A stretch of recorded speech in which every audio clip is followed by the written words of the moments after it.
Assalamualaikum warahmatullahi wabarakatuh. Kembali lagi bersama saya Tania Eka Umami Favarianti. Sekarang kita telah sampai di lab 35. Di lab 35 ini kita telah memasuki materi mengenai access list. Nah, jadi access list itu apa sih? Access list itu hampir sama dengan firewall. Access list itu berfungsi sebagai filtering paket data. Paket data yang melewati router dengan tujuan tertentu. Nah, filtering paket data tersebut ada yang berdasarkan protokol dan ada juga yang berdasarkan port. Untuk access list sendiri, dia terbagi menjadi dua jenis. Ada standard access list dan extended access list. Nah, dua jenis ini memiliki cara kerja yang berbeda, fungsinya sendiri juga berbeda. Untuk cara kerja access list sendiri, jadi ketika ada sebuah paket yang akan dikirimkan, paket tersebut akan mengalami pengecekan saat melewati router yang telah diaktifkan access list. Nah, untuk router yang telah diaktifkan access list itu, penerapannya ada yang berdasarkan inbound access list dan ada juga yang berdasarkan outbound. Kalau inbound berarti pengecekan paketnya itu terjadi saat paket tersebut akan masuk ke routernya. Sedangkan kalau outbound, pengecekan paket tersebut terjadi saat paket tersebut akan keluar dari router. Nah, paket tersebut dapat melewati router atau tidak, itu harus mendapatkan izin terlebih dahulu.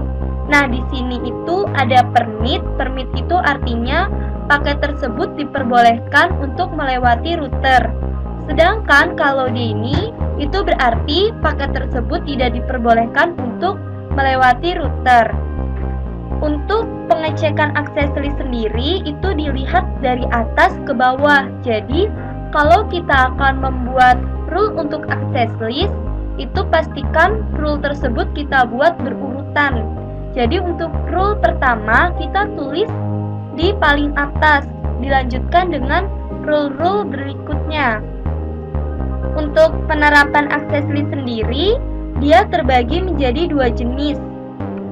Ada number, yaitu jadi penerapannya itu berdasarkan angka. Di sini terbagi menjadi IP standar, IP extended, dan lain sebagainya. Karena kita di sini membahas mengenai standar access list dan extended access list, jadi kita perhatikan dua ini. Untuk keempat lainnya, ini akan dibahas nanti masuknya itu ke ASA. Nah, di sini IP standar itu dia range-nya itu 1 sampai 99. Jadi nanti kalau kita ingin mengaktifkan access list berdasarkan penerapannya number dan itu termasuknya standar access list, jadi kita menggunakan angkanya itu 1 sampai 99, tidak boleh lain dari itu. Nah, penerapan selain menggunakan number atau angka, ada juga yang berdasarkan name atau nama. Jadi nanti kita mengaktifkan access listnya itu kita buat menggunakan atau berdasarkan nama. Untuk lab 35 sendiri, kita akan menggunakan atau mengaktifkan access list itu, yaitu jenisnya standar access list. Topologinya itu adalah topologi 1. Untuk topologinya dan tutorial langkah-langkah mengaktifkan access list dan juga rule-rule-nya, silahkan simak yang berikut ini.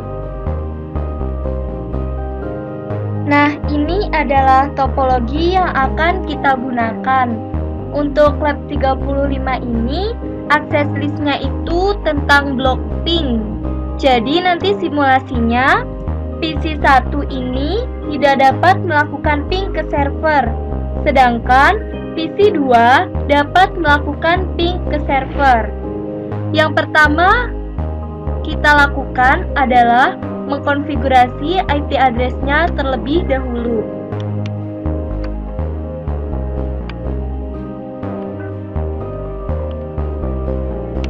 Di sini kita masuk dulu ke Global Configuration Mode, kemudian kita ganti hostname routernya, lalu kita masuk ke interface gig 0/1. Kita masukkan IP address-nya yaitu 192.168.1.1. Netmask-nya 255.255.255.0. Lalu kita ketikkan nosh. Kemudian kita masuk ke interface gig 0/0. Kita masukkan IP address-nya yaitu 10.10.10.1. Kemudian kita masukkan subnet mask-nya yaitu 255.255.255.0. Kemudian kita ketikkan nosh, lalu kita exit. Lalu kita masukkan juga IP untuk servernya. IP address-nya yaitu 10.10.10.1, 10.10.10.2, kemudian subnet mask-nya 255.255.255.0, kemudian default gateway-nya itu adalah di sini IP address dari interface gig 0/0, yaitu jalur yang terhubung langsung ke servernya. 10.10.10.1 dari IP address interface gig 0/0 dari router 1. Kemudian kita masukkan juga IP address untuk PC-nya. Di sini kita akan ke PC 1, IP address-nya 192.168.1.2. Subnet mask-nya 255.255.255.0. Kemudian default gateway-nya di sini adalah IP address dari interface gig 0/1. Jadi interface yang dari router yang terhubung langsung ke PC. IP address dari interface gig 0/1 adalah 192.168.1.1. Kemudian kita beralih ke PC 2. Di sini kita masukkan IP address-nya yaitu 192.168.1.3. Subnet mask-nya 255.255.255.0. Kemudian default gateway-nya adalah 192.168.1.1. Setelah kita memasukkan IP address, kita akan mencoba untuk melakukan ping dari PC ke server. Kita ke PC 1, kita ping servernya yang memiliki IP address 10.10.10.2.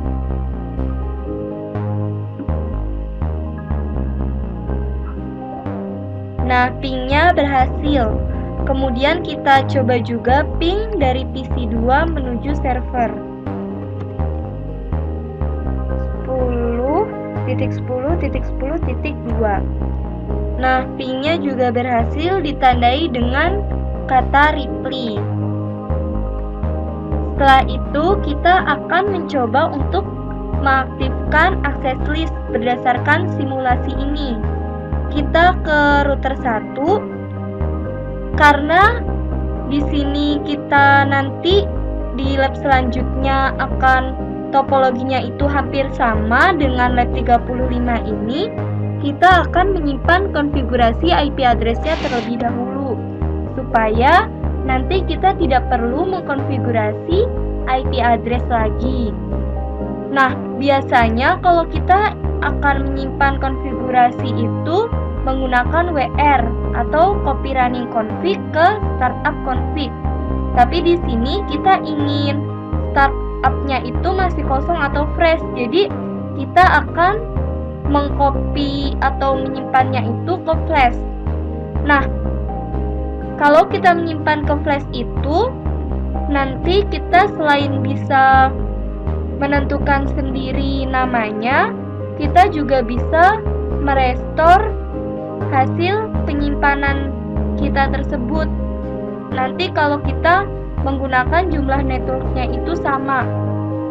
Namun kalau kita menyimpannya itu ke flash, nanti saat kita merestore, kita harus mengaktifkan kembali interface dari routernya. Berbeda kalau kita mengcopy atau menyimpannya itu ke startup.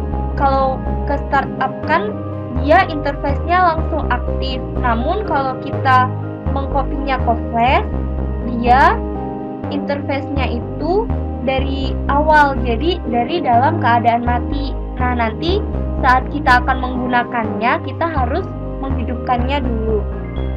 Di sini kita akan menyimpan konfigurasinya, copy, running config, flash.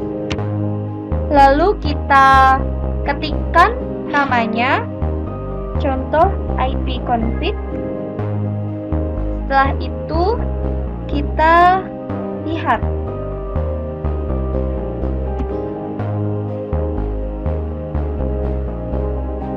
Setelah itu kita lihat menggunakan perintah dir flash.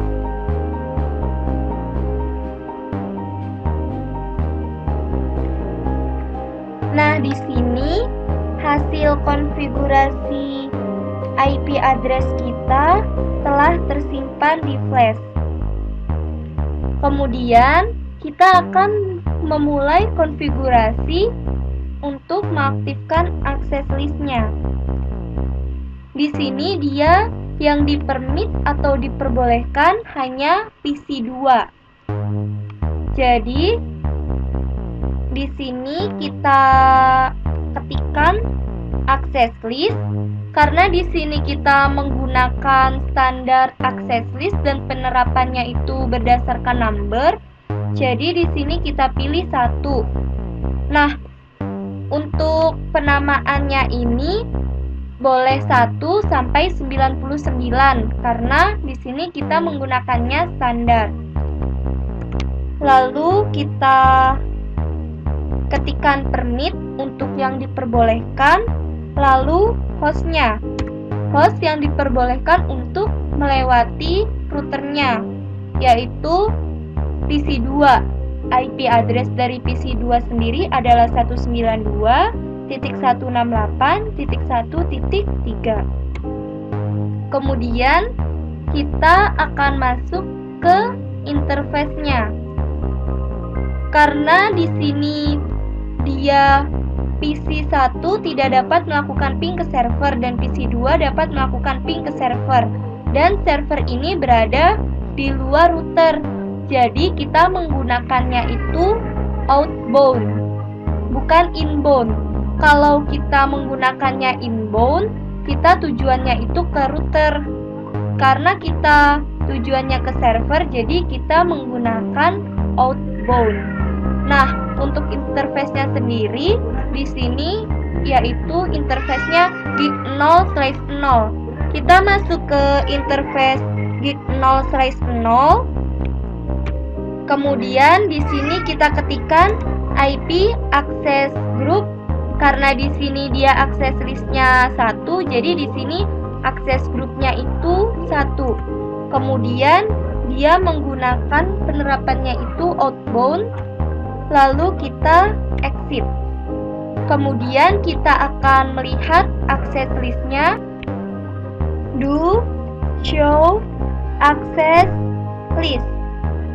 Nah, di sini access list-nya itu sudah aktif karena kita menggunakan numbernya itu 1, jadi dia termasuk standar access list.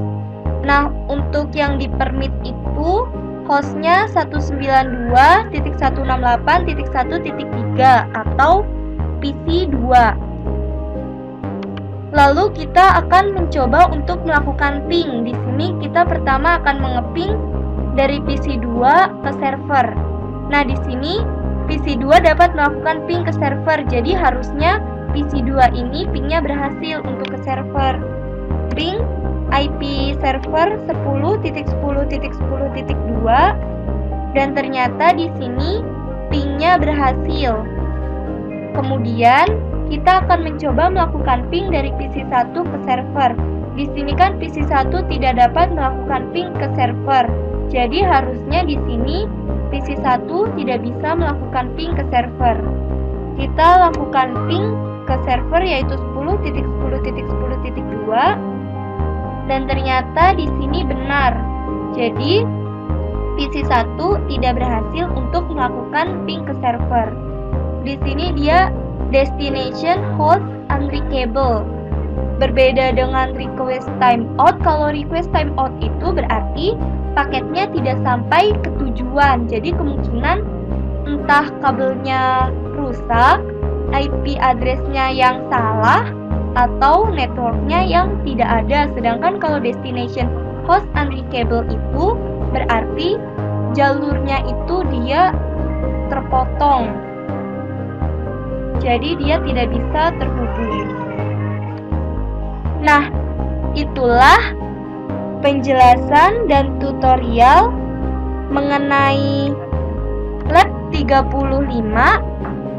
Itu berarti lab 35